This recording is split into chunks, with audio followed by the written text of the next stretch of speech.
what day it was. "Are you coming to tennis?" The children's backpacks were on the bench, filled with toys, snacks, and all the other paraphernalia young kids seemed to need. Charlotte, the older of the two, ran into the kitchen, tugging on her mother's short tennis skirt. "Time to go?" she asked. Jill put her hand on Charlotte's head and shushed her. Her eyes flicked over to Noah and back to Leo. Noah was sitting on the carpet, staring bug-eyed at the TV, a piece of toast in his mouth. "Carmel and Bruce are going to be there."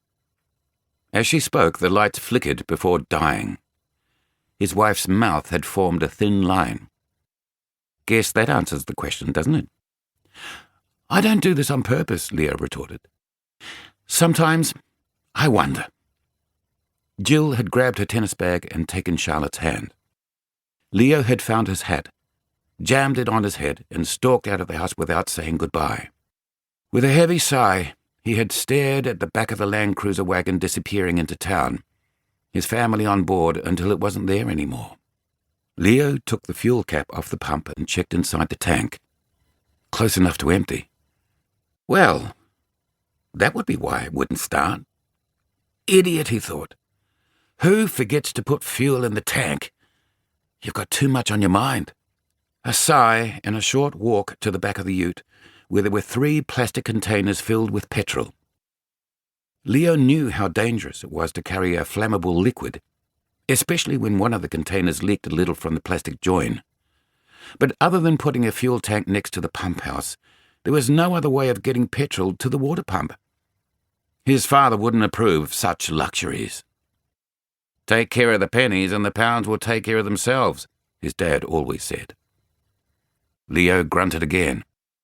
His fist curled tight around the handle of the jerry can, the other resting on Coffee's head for a fleeting moment. Within minutes the tank was full of petrol, and he pulled a rag out of his back pocket, swiping at the spill on the motor. He could see the vapour shimmering in the air as he did. This time, when he yanked the starter cord, the engine kicked over.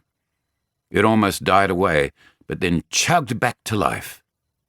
By the time it had hit full revs, the loud rumble reverberated around the shed, pushing out petrol fumes. Leo heard the whoosh and gurgle of water through the pipe and reached out to touch it. The poly was cold and pulsing under his hand. There was water. Good. He turned back to the engine and frowned, not understanding what he was seeing. Blue and orange flames licking around the fuel tank. Leo stood transfixed for far too long, then sprinted to his ute and his firefighting gear, pulling out his phone as he ran. He had to let someone know, call for help. Seeing that there was a line of flames following him outside sent shockwaves rolling over his body. The leaking jerry can that had been on the tray of the ute had left behind a trail of petrol, and now the flames were skipping along the line and leaping towards him. The firefighting tank, full of water, was pushed up against the back window of the ute. Leo flicked the tank's switch on before starting the pump and dragging the thick hose back to the shed. Come on, answer!"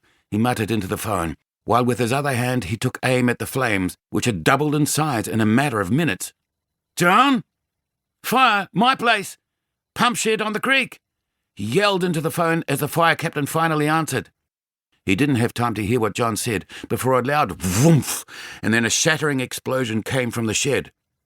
The jerry can! He'd left it half full inside! Leo was thrown backwards, screaming at Coffee to come behind. The dog had jumped from the tray and was running at full tilt down towards the creek. The roar almost deafened Leo, and he threw his arm up in a futile attempt to block the heat that was thrown his way. Heavy, hot air landed on his body, and his skin seemed to shrivel and shrink, even though the flames didn't touch him. It was as if all the moisture inside had been sucked out. He smelled his own singed hair, and he looked around again for Coffee, only to see flames quivering as they wrapped around the wooden beams and threw sparks into the dry grass. Spot fires flared, small at first, then galloping across the grass to meet as one, the ute in their path. "No!" Leo scrambled back, watching in horror.